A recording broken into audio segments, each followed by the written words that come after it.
הפצנו על ריק כדי להראות מה השינויים שאנחנו רוצים לעשות בבניין.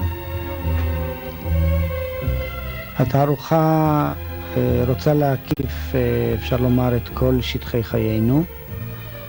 יומרני קצת לומר שנכלול את הכל, אבל השתדלנו לשים דגש על הדברים החשובים. מהכניסה אנחנו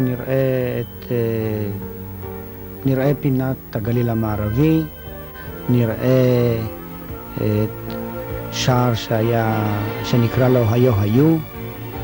בכלל התערוכה מחולקת שערים, שתחילתה היא פינת הגליל המערבי, מיד אחרי הכניסה.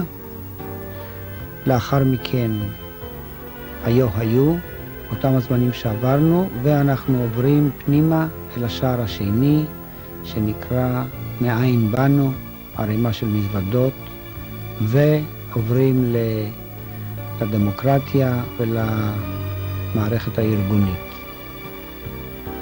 להציג איך נופלות החלטות. פינה לזכר החברים שאינם איתנו עוד, שהיא בדיוק מול הפתח. ואנחנו עוברים לתולדות הנקודה, הנוי, הבניין, חדרי האוכל, כל זה על אותו הקיר שאתם רואים.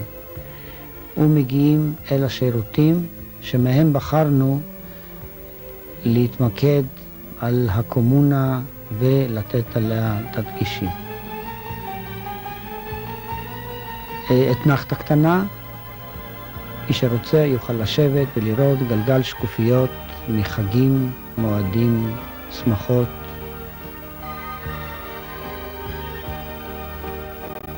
תרבות